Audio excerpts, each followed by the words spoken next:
அனைவருக்கும் வணக்கம். குடியாத்தம் குமரன். நண்பர்களே, இப்போ உங்களுக்கெல்லாம் தெரியும், தமிழக வெட்டு கழகம் அந்த டிவிகே கட்சியில் அந்த தற்கூரி நடிகர் அந்த விஜய், அவன் பொண்டாட்டி கோர்ட்டுக்கு போயிருக்கிறாங்க.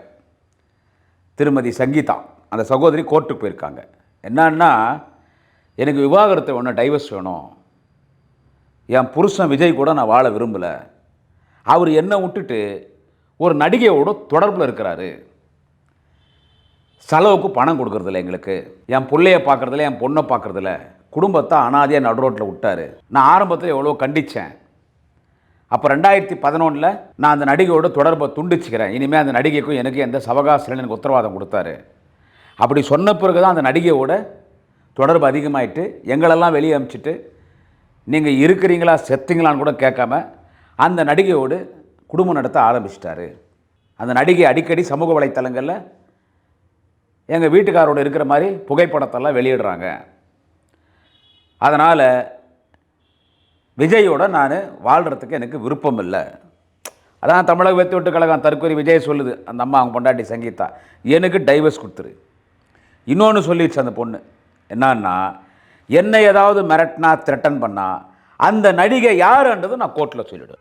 இது தற்கொலை விஜயனுடைய பொண்டாட்டி திருமதி சங்கீதானுடைய ஸ்டேட்மெண்ட்டு. இப்படி ஒரு மனு கோர்ட்டில் ஃபைல் பண்ணியிருக்காங்க. டைவர்ஸ் ஒன்று. எதுக்கு நான் டைவர்ஸ் கேட்குறேன்?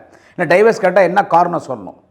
ஒரு நடிகையோட தொடர்பில் இருக்கிறான், எங்களுக்கு சாப்பாடு போடுறதில்ல, வெளியே அமிச்சிட்டான் என்னையும் என் பசங்களையும், அதனால் அவங்க கூட நான் வாழ விரும்பலை, கண்ட பொம்பளையும் கூட சவகாசம் வச்சுன்னுக்கிறான், என் கூட குடும்பம் நடத்துறதில்ல, எனக்கு டைவர்ஸ் கொடுத்துருங்கோ அப்படின்னு அதை டைவர்ஸ் அப்ளை பண்ணிடுச்சிங்க. ஆச்சுங்களா? இப்போ என்ன விஷயம் நான் சொல்ல வரேன்னு கேட்டால், புருஷன் பொண்டாட்டிக்கு தகராறு. இதில் எங்கடா திமுக வந்துச்சு? அவன் பொண்டாட்டிகிட்ட குடும்பம் நடத்தலை. யார்? இந்த தற்கூரி விஜயகரன் இல்லை, அவங்க பொண்டாட்டி நல்ல பொண்ணுப்பா, அவங்க குடும்ப பொண்ணு. யார்? சங்கீதா நல்ல பொண்ணு, குடும்ப பொண்ணு. அவங்க அப்பா அம்மாலாம் பார்த்து ஜாதகம் பொறுத்தெல்லாம் பார்த்து தான் கல்யாணம் பண்ணிக்கிறாங்க. நல்ல குடும்ப பொண்ணு. இவனுக்கு குடும்ப பொண்ணுன்னா பிடிக்காதுல்ல. ஏதோ கல்யாணம் ஆகி புதுசில் ஏதோ குடும்பம் நடத்தினா, 2 புள்ள பொண்டுச்சு, ஒரு பையன் ஒரு பொண்ணு. அதோடு இவனுக்கு திகட்டி போச்சோ என்னவோ, விட்டுட்டு நடிகை கூட போயிட்டான். இது பெரிய பிரச்சனை நடந்துனுக்குது. அந்த நடிகை யாருன்றதை நான் கோர்ட்டில் சொல்லுவேன். சொல்லிவிட்டு இன்னொன்று சொல்கிறாங்க, சமூக வலைத்தளங்களில் அடிக்கடி அந்த நடிகை எங்கள் வீட்டுக்காரோட இருக்கிற மாதிரி ஃபோட்டோலாம் போடுறாங்க. என்ன யார் அது? சமூக வலைத்தளம் அடிக்கடி ஒரு நடிகை போடுறது யார்?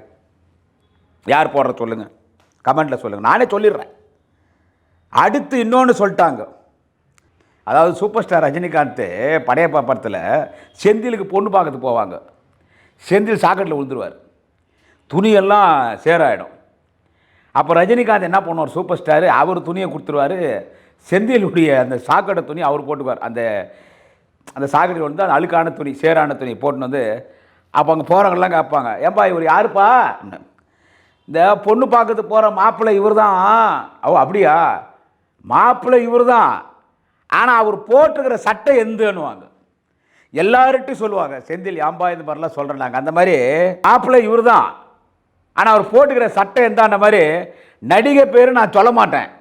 எனக்கு த்ரெட்டன் பண்ணால், என்னை மிரட்டினா நடிகை பேர் நான் சொல்லிவிடுவேன். நான் கோர்ட்டில் சொல்லிவிடுவேன். நான் கோர்ட்டுக்கு போயிட்டேன், கோர்ட்டில் சொல்லிவிடுவேன். த்ரிஷா தான் எல்லாருக்குமே தெரியுமே. கீர்த்தி சுரேஷ்க்கு கல்யாணம் ஆயிடுச்சு. இப்போ அவன் கல்யாணம் ஆன ஒரு பொண்ணை நம்ம வம்பு கிழக்கூடாதுங்க. அது கல்யாணத்துக்கு முன்னாலே எப்படியோ இவங்க கூட சுற்றி நிச்சோ என்னவோ, கல்யாணத்துக்கு பிறகு திருந்தி வாழ்ந்தால் நம்ம வாழ்த்தணும். கீர்த்தி சுரேஷ் இல்லை, அவன் சொல்லுவானே மேடையில், டிவிகேவா டிஎம்கேவா, அந்த தற்கொலை பொம்பளை பிறகு குடிகாரன், ஜாடு மாடு பாடுகா லக்காடி படுஸ் பைய, அந்த விஜய் சொல்லுவான்ல, டிவிகேவா டிஎம்கேவா, டிவிகேவா டிஎம்கேவா. உன்னை எங்களுக்கு எங்கள் பசங்க சொல்லலாம், ஐடிவிங்க இந்தியாவிலே இருக்கிற அரசியல் கட்சியில் ஐடிவிங்கில் பவரான ஐடிவிங்க டிஎம்கே ஐடிவிங்க. உடனே நம்ம பசங்க போட்டாங்க கமெண்ட்டு, அவன் டிவிகேவா டிஎம்கேவா, உன்னை இவன் போட்டான், த்ரிஷாவா கீர்த்தி சுரேஷா, த்ரிஷாவா கீர்த்தி சுரேஷா. கீர்த்தி சுரேஷ் கல்யாணம் ஆயிடுச்சுங்க. நமக்கு தெரிஞ்சு 2, தெரியாது எவ்வளோ. அந்த பொண்ணு பற்றி பேசக்கூடாது. கோவாக்கு விஜயும் த்ரிஷாவும் 2 பேர் ஃப்ளைட்டில் ஒன்றா போனாங்க, கல்யாணம் முடிச்சுட்டு வந்தாங்க. அதை பற்றி நான் எதுவும் பேச வரல.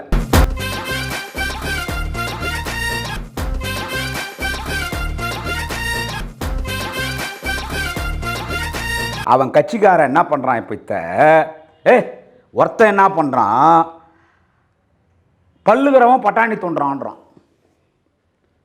என்ன சொல்கிறான்? பல்லுகிறவன் பட்டாணி துண்டுறான். உனக்கு என்னடா?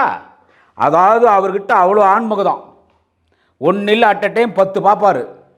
பல்லுக்குது பட்டாணி துண்டுறான்னா அவ்வளோ ஆயுதம், அவரோட ஆயுதம் அவ்வளோ பவராக இருக்கான். இதெல்லாம் பேசினா எங்கள் ஆபாச பேச்சாளர்ன்றான். என்னது? எங்கள் ஆபாச பேச்சாளர். அந்த ஜாடு மாடு பாடுகா லக்கடி பாடூஸ், அந்த கேப் மாதிரி முள்ள மாதிரி பேமானி களவாணி பசங்கிறானுங்களே, விஜய் கூட தற்கொலை பசங்க, இவனுங்க போய் போலீஸ் ஸ்டேஷனில் மேலே கம்ப்ளைண்ட் கொடுக்குறாங்க. ஒரு 4 நாளைக்கு முன்னால் பெண்களை பற்றி தவறாக பேசிட்டாரு. என்ன பேசினார்? விஜய்க்கும் திரிஷாக்கும் தொடர்பு இருக்கிறதாக பேசுகிறார் குடியாத்தம் குமரன். ஒரு காம கூட்டம், பெண்களுடைய ஒரு காம கூட்டம் விஜய் பின்னாலகுதுன்னு பேசிட்டாரு. இவர் பேசிட்டாரு அப்படின்னு போயிட்டு என் மேலே போய் புகார் கொடுக்குறானுங்க. யார்? இந்த டிவி கேளுக்கிறவனுங்க என் மேலே போய் புகார் கொடுத்தானுங்க. புகார் கொடுத்துட்டு வந்துட்டு இப்போ அவங்க பொண்டாட்டியே போயிடுச்சு கோர்ட்டுக்கு. போயிடுச்சாங்க. இதில் நீங்கள் தான் யோசிங்க. இந்த பழி தூக்கி திமுக மேலே போடுறாங்க. இங்கே தாங்க விஷயம். இந்த பழி எப்படி போடுறான்னு கேட்டால் இப்போது சார் ஒன்றும் இல்லை சார், நான் இப்போ பேசிகிட்டு இருக்கேங்க, தெரியும் நான் வேறு எங்கன்னா போய் வேறு சேனலில் பேசுகிறேன், இல்லை டிவியில் பேசுகிறேன், வேறு எதனா யூடியூப் சேனலுக்கு போகிறேன்னா ஒரே நாளைக்கு நான் 5-6 சேனலில் பேசுவேங்க. கண்டென்ட் ஒன்று தான், ஆனால் மெசேஜ் டிஃப்ரெண்ட்டாக வரும். டிஃப்ரெண்ட்டாக வரும். இந்த விஜய் கட்சிக்காரங்க தற்கொலைங்க இந்த யூடியூப்பில் பேசுகிறாங்க பாருங்கள், ஓட்டு உரிமை இல்லாதவன், அந்த சின்ன பொண்ணுங்க எல்லாரும் ஒரே மாதிரி பேசுவாங்க. அவங்களுக்கு எழுதி கொடுத்துட்றாங்க இப்படி தான் பேசணும்னு. பேசுகிற கொஞ்சம் மாற்றி பேசுறதில்ல, அதுலேயே கண்டுபிடிச்சல அவன் ஃப்ராடு பையன். இப்போ என்ன பண்ணான்? வேலூர் வரும்போது அக்கரஞ்சேரியில் என்னங்க பண்ணான்? படிக்கிறான், ஸ்கிரிப்ட் கொடுத்துட்டாங்க, படிக்கிறான். அதில் படிக்கும்போது கீழே ஒரு வார்த்தை நடின்னு இருக்குது. அதாவது என்ன சொல்கிறான்? என்னை யாரும் தமிழ்நாட்டு மக்களிடமிருந்து பிரிக்க முடியாது. என்ன விமர்சனம் பண்ணால் டோட்டல் தமிழ்நாடே விமர்சனம் பண்ணுற மாதிரி. என்னுடைய உயிர் தமிழ்நாடு மக்களிடத்தில் இருக்கிறது. தமிழ்நாடு மக்கள் என்னுடைய உயிர் இருக்குது. நான் அவங்களோட ஒன்றரை கலந்துருக்கிறேன். என்னை யாரும் தமிழ்நாட்டு மக்களிடத்து பிரிக்க முடியாதுன்னு பேசிட்டான். அதை படிச்சுட்டான். கீழே ஒரு வரி டைப் பண்ணிக்கிறான். இதை பேசிய பிறகு சற்று அமைதியாக இருக்கவும், ஒளிபெருக்கிலேருந்து சற்று பின்னால் வரவும், அதை மைக்கிட்டேருந்து கொஞ்சம் பின்னால் வரவும் சொல்கிறான். கைட் பண்ணுறான் எப்படி நடிக்கணும்னு. பின்னால் வரவும், அதன் பிறகு பின்னால் பக்கம் திரும்பி நிற்கவும், கொஞ்சம் சைடில் இப்படி கையை கண்களில் வைத்துவிட்டு அழுகிற போல் நடிக்க வேண்டும், கண் கசக்க வேண்டும். அதன் பிறகு மெல்லமாக பின்னால் குனிந்து கொண்டே திரும்ப வேண்டும். கூட்டத்தை பார்த்துவிட்டு தலை கீழே போட வேண்டும். பிறகு ஒளிபெருக்கிடம் வந்து நிற்க வேண்டும். ஐ எம் சாரி என்று சொல்ல வேண்டும். மெல்லிய குரலில் பேச தொடங்க வேண்டும். ஹாடா வக்கால ஒளி ஏண்டா பேடிஸ் லகாடி பையா, யாரடா ஏமாத்துற? சினிமாவில் தான் நடிக்கிறேன்னா மக்களை ஏமாத்துற? உன்னை நம்பி ஒரு கூட்டம் முன்னால் வருதேடா. உன்னை நம்பி இவன் என்னடான்னா இப்படி இந்த நடிகை நடித்தான் இல்லை, இப்போ என்னடான்னா இவனுக்கு பேசிக்கிறானுங்க ஃபோனில். இந்த என்ன பண்ணுறது? இந்த பழியை தூக்கி திமுக மீது போடணும். இது திமுக தான் சங்கீதாவை தூண்டி ஏதோ சொல்லி அவங்கள வந்துட்டு டைவர்ஸ் அப்ளை பண்ணு, புருஷன் என் கூட குடும்ப நடத்தலை, அவன் ஒரு நடிகை கூட இருக்கிறான், எங்களுக்கு செலவுக்கு பணம்லாம் கொடுக்குறதில்ல, குடும்பத்தோட நான் ரோட்டில் விட்டான், எனக்கு டைவர்ஸ் வேணும், என்னை என் புருஷன் மிரட்டினா அந்த நடிகை யாருன்னு கோர்ட்டில் சொல்லிவிடுவேன் அப்படின்னு எங்கள் புருஷன் ஒரு மனநோயாளி, ஒரு சைக்கோ, எனக்கு ரொம்ப அவன் வந்து டார்ச்சர் கொடுக்குறான், தொல்லை கொடுக்குறான், அதை சரகை போட்டு அடிக்கிறான்றது மறைமுகமாக நம்ம சொல்லுது அப்படின்னு கோர்ட்டில் போயிட்டு ஒரு பெட்டிஷன் போடு, டைவர்ஸ் கேளுன்னு திமுக காரு சொல்லி தான் இந்த மாதிரி சங்கீதா கோர்ட்டுக்கு போச்சு. ஏண்டா அவன் பொண்டாட்டி பக்கத்தில் படுக்கலைன்னா இதுக்கு திமுகவோட காரணம்? ஓப்பனாக பேசல, பிரச்சனையும் அங்கே தானே வருது. இப்போ அவன் விஜய் தற்கொலை நான் பொண்டாட்டி பக்கத்தில் படுக்க மாட்டேன், கண்டவ பக்கத்தான் போய் படுப்பேன்னு அவன் போகிறான்னா அது யாரை நாங்கள் பண்ண முடியும்? நீங்களே சொல்லுங்கள். நாங்கள் என்ன போய் படுறான்னு விளக்கா பிடிக்க முடியும்? இந்த பழியை தூக்கி திமுக மீது போடுறானுங்க. எல்லாரும் ஒரே மாதிரி பேசுகிறாங்க. கரூரில் வந்துட்டு அந்த பழியை வந்துட்டு சிபிஐயும் திமுகவும் பிஜேபி ஒன்றா சேர்ந்து எங்கள் மேலே போட்டாங்கன்றான். ஆடா பாவிங்களா, நல்ல சாவாடா சாவிங்க, நடு ரோட்டில் சொரிநாய் கட்சி தாண்டா சாவிங்க. எவ்வளோ நல்லா சொன்னார் முதலமைச்சர் தளபதி. அந்த கரூரில் விஜய் பற்றி எல்லாரும் கொலகாரன்னு பேசும்போது குடியாத்த குமரன்னு பதிவு போட்டால், ஆமாம் அவனுடைய அஜாக்கிரதை, போலீஸ் பேச்சு கேட்டுருந்தா போலீஸ் சொல்கிற இடத்துல நின்று பேச்சு தான் ஏன் அத்தனை பேர் சாகுறாங்க. ஸோ இவன் தான் காரணம் சாவுக்கு. ஆனால் எங்கள் தலைவர் தளபதி, தமிழினத்தின் தன்மான தலைவர் திராவிட இனத்தின் தலைவர் தளபதி 2026 நடைபெற இருக்கிற பொதுத் தேர்தலில் 2வது முறை முதலமைச்சராக பொறுப்பேற்கக்கூடிய மக்களின் தலைவர் எங்கள் தலைவர் தளபதி சமூக வலைத்தளத்தில் ஒரு பதிவு போடுறார் அந்த கரூர் சம்பவம் குறித்து. என்னான்னு கேட்டால், சொந்த கட்சி நிகழ்ச்சியில் பொதுமக்கள் இறப்பதை எந்த தலைவனும் விரும்ப மாட்டான். ஒரு கட்சியின் தலைவன் அவன் கட்சி நிகழ்ச்சியில் பொதுமக்கள் இறப்பதை எந்த தலைவனும் விரும்ப மாட்டான். ஒரு கட்சியின் பரப்புரையில் சொந்த கட்சிக்காரன் சாவதை எந்த தலைவனும் விரும்ப மாட்டான். இது ஒரு விபத்து. இதை அரசியல் பண்ணாதீங்க, யார் மேலேயும் பழி தூக்கி போடாதீங்க. கூட்ட நெரிசலில் இறந்துட்டாங்க. ஸோ அந்த உயிரிழந்த குடும்பத்திற்கு நாம் ஆறுதலாக இருப்போம், அவருக்கு பக்கபலமாக இருப்போம். இது யாரும் சோசியல் மீடியாவில் வைரல் பண்ணாதீங்க, இந்த விஷமத்தனமான பிரச்சாரத்தை செய்யாதீங்கன்னு விஜய்க்கு சப்போர்ட் பண்ணார் தளபதி. எங்கள் தலைவர் தளபதி விஜய்க்கு சப்போர்ட் பண்ணார். அந்த பழி என்ன பண்ணுறான் விஜய் வந்தாங்க, சிஎம் சார் எல்லா ஃப்ரெண்டுன்றீங்க, நானும் ஃப்ரெண்டு தான், இந்த ஃப்ரெண்டு மேலே நீங்கள் அந்த கரூர் சம்பவத்தை பழி என் மேலே போடலாமன்னா அவனை இந்த செருப்பு எத்துன்னு மடக்கி 49 முறை அடிக்கலாமா வேணாவா நீங்களே சொல்லு. இப்போ என்னடான்னா இந்த பழி சங்கீதா அவன் பொண்டாட்டி சங்கீதா போய் கோர்ட்டில் டைவர்ஸ் அப்ளை பண்ணிச்சா, இதை தூக்கி எங்கள் மேலே போட்டு வீடியோஸாக போடுறானுங்க. இது திமுக தான் பண்ணிச்சு. கரூரில் எப்படி சிபிஐயும் பிஜேபி திமுக ஒன்றா சேர்ந்து அப்போ சிபிஐயே இல்லை, இவன் தான் சிபிஐ என்கொயரி கேட்டான். இப்போ அடிக்கிறான் ரிவிட்டு சிபிஐ அவனுக்கு. இவங்க தான் காரணம். அப்புறம் ஜனநாயக படம் வர்றதுக்கு காரணம் பிஜேபி திமுக ஒன்றா சேர்ந்து ஜனநாயக படத்தை நிறுத்திட்டாங்க. டே அந்த என் லாங்குவேஜை சொன்னோம், ஜாடு மாடு பாடுகா லக்க அடி கேப் மாதிரி முள்ள மாதிரி முற்றோக்கி பிறக்கா பசங்கன்றது இதுதான். ஏண்டா சென்சார் போர்டு யார் கண்ட்ரோலடா? முதலமைச்சர் தளபதி கண்ட்ரோலுக்கு தான். டே அது இருக்குது union government, BJP government, Modi கண்ட்ரோலில், அமித்ஷா கண்ட்ரோல். அதுக்கு ஒன்று மந்திரி இருக்கிறோம். அது இணையமைச்சர் யார் தெரியுமா? இந்த தமிழ்நாட்டில் இருக்கிறார் பாரு, முருகன் சொல்லி, எல் முருகன். அவர் தான் அந்த டிபார்ட்மெண்ட்டுக்கு மந்திரியை. இப்போ பாம்பு எங்கே இருக்குது தெரிதா? அங்கே போய் கேள்டான்னா திமுக தான் வந்து ஜனநாயக படத்தை நிறுத்தி பிடிச்சோன்ற. நாங்கள் என்ன ஜெயலலிதாவா?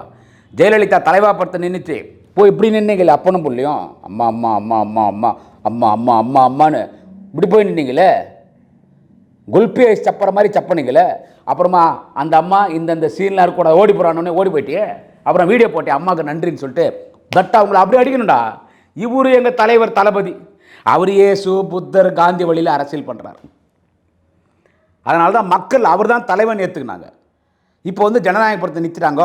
அந்த மாதிரி கரூர் சம்பவத்தை எங்கள் தலைவர் விஜய் மீது போட்ட மாதிரி அவனை போய் தலைவனை நம்பார். அந்த தற்குறி விஜய் மீது அந்த கரூர் சம்பவத்தை பழி போட்ட மாதிரி ஜனநாயக படம் நிறுத்தின மாதிரி அவங்க பொண்டாட்டி விஜயனுடைய பொண்டாட்டி சங்கீதாவை தூண்டி கம்ப்ளைண்ட் கொடுக்க வச்சிருந்து திமுகன்றான். இதில் ஒரு சில பதிவுகள்லாம் தவறாக போடுறாங்க. இதில் நான் உதயநிதி பேர்லாம் வருது. என்னது? அதை விட ஒரு கேவலம் என்ன தெரியுமா? ஏங்க, ஒரு பெண்களுடைய ஒரு காம கூட்டம் விஜய் பின்னால் இருக்கிறதுன உடனே ஐயோ பெண்களை இப்படி பேசிட்டானே குடியாத்தம் குமரானே, என் மேலே கேஸு தமிழ்நாடு ஃபுல்லாக கேஸ் கொடுத்தீங்களா, அது கொடுத்துன்போ இந்த மாதிரி நான் நூற்றுக்கணக்கான கேஸை பார்த்துட்டேன். என்ன சொல்கிறது? ஏண்டா பொண்ணுங்க பேசுகிறாங்க. இன்றைக்கி வீடியோவில் பார்த்தேன், பொண்ணுங்க பேசுகிறாங்க. அவங்க அந்த பேட்டி எடுக்கிறாங்க. அதுங்களுக்கு ஓட்டுக்கு தான் என்னான்னு கூட தெரியல. எல்லாம் கருப்பு டிஷர்ட் பொண்ணு 10th படிக்கிற பசங்க மாதிரியே இருக்கிறாங்க பார்க்கறதுக்கெல்லாம். அந்த பொண்ணுங்க பேசுகிறாங்க என்னன்னா, ஏம்மா விஜய் வந்துட்டு அவங்க ஒய்ஃப் வந்துட்டு இந்த மாதிரி விவாகரத்தை கொடுத்துட்டாங்க, அதெல்லாம் பழி வாங்குறது சார், எல்லாம் பழி வாங்குறது சார், திமுக பண்ணுறது. அந்த பொண்ணுக்கு தெரியாது, சொல்லி கொடுங்க இதெல்லாம் திமுக பண்ணுறா, அதெல்லாம் இருக்கட்டும் சார், எங்கள் விஜய் சார், எங்கள் தளபதி சார், அதெல்லாம் விட்டேன் சார், டைவர்ஸ் கொடுத்தா கூத்துன்னு போட்டோம் சார், நாங்கள் இருக்கிறோம் சார், எங்கள் விஜய் தளபதிக்கு அக்காவாக இருப்போம், தங்கச்சியாக இருப்போம். ஏன் சார் நாங்கள் பொண்டாட்டியாக இருப்போம். தங்கச்சி இருக்கிறோம், 1000 அக்கா இருக்கிறோம், பொண்டாட்டியா கூட இருந்துட்டு போறோமே, எங்க தளபதிக்கு நாங்க நிப்போம், யார் வேணா போட்டுட்டு போட்டு. அவளை எந்த செருப்புல எத்தனை முறை அடிக்கலாம் சொல்றாங்க.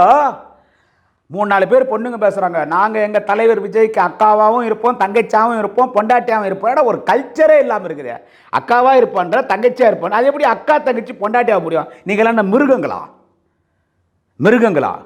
இந்த நாய் குட்டி போடுன்னு வச்சுக்கோ. ஒரு நாய் ஒரு 5-6 குட்டி போட்டுச்சுன்னா ஒரு 3 குட்டி ஆம்பளை குட்டி, ஒரு 3 குட்டி பொட்டை குட்டி போடும். கடா 3 பொட்டை 3 போடும்.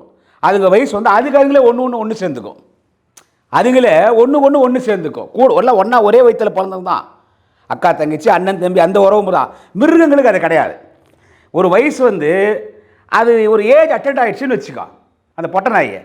இந்த ஆம்பளை நாய் அது அது அது ஒரு ஏஜ் அட்டெண்ட் ஆகிடுச்சின்னு வச்சுக்கோ, மற்ற நாயை தேடி போகாது. இதுங்களாம் ஒன்றா தான் வளருது. அதுங்களே ஒன்றா சேர்ந்துக்க குட்டி போடுங்க. அப்புறம் அந்த குட்டிங்களே ஒன்றா சேரும் குட்டி போடுங்க. இந்த மாதிரி கூட்டம் அடாகுது. விஜய் பின்னால் அக்காவாகவும் இருப்பா, தங்கச்சியாகவும் இருப்பா, நான் அக்காவும் இருப்போம் தங்கச்சியாக இருப்போம், நாங்களே பொண்டாட்டியாக இருந்துன்னு போகிறோமே, எல்லாம் போங்க ரெட் லைட் ஏரியாவுக்கு. இப்படி தான் பேச முடியும், வேறு எப்படி பேச முடியும்? இல்லை பாம்பேக்கு மோட்டர் பஜாருக்கு போங்க, இல்லை கல்கத்தாக்கு சோனியாக்கத்துக்கு போங்க, இப்படி தாங்க நான் பேச முடியும். இல்லை தாய்லாண்டுக்கு போங்க.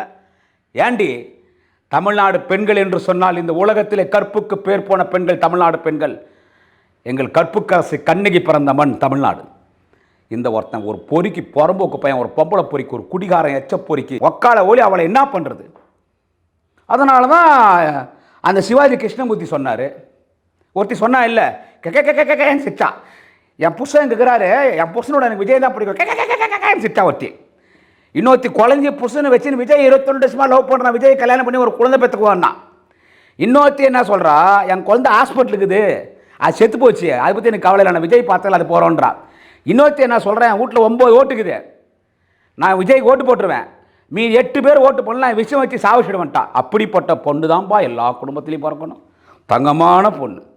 இன்னொருத்தி சொன்னா, எக்ஸாம் எழுதிக்கிறேன், இன்னொரு எக்ஸாம் இருக்குது, அதுக்கு நான் போக மாட்டேன், ஃபெயிலானாலும் பரவாயில்ல, எனக்கு விஜய் தான் முக்கியம்ட்டா. இன்னொருத்தி தாலி கட்டி போட்டான், எங்கே மேடையிலே தாலி கட்டி போட்டா, எனக்கு விஜய் தாலி கட்டட்டோன்னு. இன்னொருத்தி சொன்னா, எனக்கு 2 அப்பான்னா. நான் ஆடிப்புட்டேன், எனக்கு 2 அப்பா, வீட்டில் ஒரு அப்பாங்கிறான், விஜய் ஒரு அப்பா. அப்போ நீ பிறக்கிறதுக்கு காரணம் 2 அப்பாவா? அப்போ உங்கள் தாயை கொச்சப்படுத்துற. அவள் சொன்னதானே, அவள் தானே சொன்னா எனக்கு 2 அப்பான்னா. இப்படி பொம்பளைங்களை இந்த மாதிரி அவன் மேலே ஒரு காம உணர்ச்சி இருக்கும்போது, அதுதான் சிவாஜி கிருஷ்ணமூர்த்தி சொன்னார், நானும் சொன்னேன். பனையூர் பங்களா பெருசாகுது, நிறைய ரூமுக்குது, எல்லாம் போங்கடின்னு. இப்போ சொல்கிறேன் கேளு, ரூட்டு கிளியர் ஆகிடுச்சு உங்களுக்கெல்லாம். ஏற்கனவே பொண்டாட்டி அவன் ஒரு வீட்டில் வச்சுக்கல, பொண்டாட்டி வீட்டில் இல்லை, ஆனால் இப்போ அந்த பொண்டாட்டி டைவர்ஸ் அப்ளை பண்ணிடுச்சு. இப்போ போங்கடி, எனக்கு புருஷனோட தான் விஜய் தான் பிடிக்கும்ன்றவோ, விஜய் கிட்ட குழந்தை பத்துன்றவோ, விஜய் லவ் பண்ணுறன்றவோ, என்ன சொல்கிறது, குழந்தை சத்தால பரவாயில்ல, விஜய் தான் வேணுன்றவோ, எக்ஸாமில் பையனாலும் பரவாயில்ல, எனக்கு விஜய் தான் வேணும், I love Vijay, I love Vijay, kiss Vijay, Vijay விஜய்ன்ற எல்லாம் லைனாக போங்கடி பன்னீர் பங்களாக ஒருத்தர் ஒரு ரூமுக்கு போங்க. இதை யார் தெரியும் போலீஸ் ஸ்டேஷனில் கம்ப்ளைண்ட் கொடுத்தாலும் பரவாயில்ல. இப்படிப்பட்ட பெண்களை தான் சொன்னேன், ஒரு வெறி பிடித்த காம வெறி பிடித்த ஒரு காம கூட்டம் விஜய்க்கு பின்னால் இருக்கிறது. அவர்களுக்கு அந்த காம உணர்ச்சியை தூண்டக்கூடியவன் காம கொடூரன் அந்த விஜய்னு சொன்னேன். இப்போ இந்த பழியை தூக்கி இவன் பொண்டாட்டி இவன் மேலே போய் டைவர்ஸ் கொடுத்ததுக்கு இதுக்கு காரணம் திமுக பழியை தூக்கி எங்கள் மேலே போடுறியாடா? டே பாடுஸ், எங்கள் மேலே தூக்கி பழியை போடுறியா? இவன் கூட எந்த கட்சி கூட்டணி போல, எல்லா கட்சி திமுக பக்கம் வந்துருச்சு. அதுக்கு காரணம் தளபதி. எல்லா கட்சி இப்போ அதிமுக யார் இருக்கிறாங்க? அந்த உதவாதம் அந்த அன்புமணி ஒருத்தங்கிறான், என்ன சொல்கிறது, அந்த மாங்காய் மணி ஊழல் மணி, அந்த அன்பு மணிக்கிறான்ல அவன் ஒருத்தங்கிறான். வேறு யார் இருக்கிறாங்க அதில்? இப்போ இந்த இந்த இந்த சகோதரிகளை பெற்றவங்கலாம் இதெல்லாம் கண்டிக்க மாட்டீங்க, கண்டிக்க மாட்டீங்க. அதனால் விஜய்க்கு அழிவு காலம் ரொம்ப சீக்கிரம். டே அவனே தோப்பான், யார் அவனே தோப்பான், கட்சியை கழிச்சிருவான். சப்போஸ் நெருப்புன்னா சுடாது, சப்போஸ் ஒரு தொகுதியில் 100 ஓட்டில் ஜெயிச்சிட்டான்னு வச்சுக்கோ, எம்எல்ஏ பதவி ராஜினாமா பண்ணிட்டு போயிடுவான். அவன் நம்பி போகிறவங்க மண் கழுதியை நம்பி ஆற்றுல இறங்கின மாதிரி ஆயிடும். மண் குதிரைன்னு சொல்லுவாங்க, நான் சொல்கிறேன் மண் கழுதியை நம்பி ஆற்றுல இறங்குற மாதிரி ஆயிடும். எனவே 2026 உறுதியாக தலைவர், தேச தலைவர் தளபதி அண்ணன் ஸ்டாலின் அவர்கள் தான் முதலமைச்சர். வாலிப கலைஞர் அண்ணன் உதயநிதி ஸ்டாலின் தான் துணை முதலமைச்சர். திமுக அமைச்சரவை தான். டே விஜய் ஒக்காளி, உன்னை போக்சோ கேஸில் போடுறான்டா, திமுக ஆட்சிக்கு வந்த உடனே உன்னை போக்சோ கேஸில் போடுறேன், எங்கள் சகோதரிகளுக்கு தவறான வழிகாக கொண்டு போகிற வக்காளி செருப்படி வாங்குவேன். நன்றி வணக்கம். குடியாத்தம் குமரன் இன்னொரு பதிவிலே சந்திக்கிறேன்.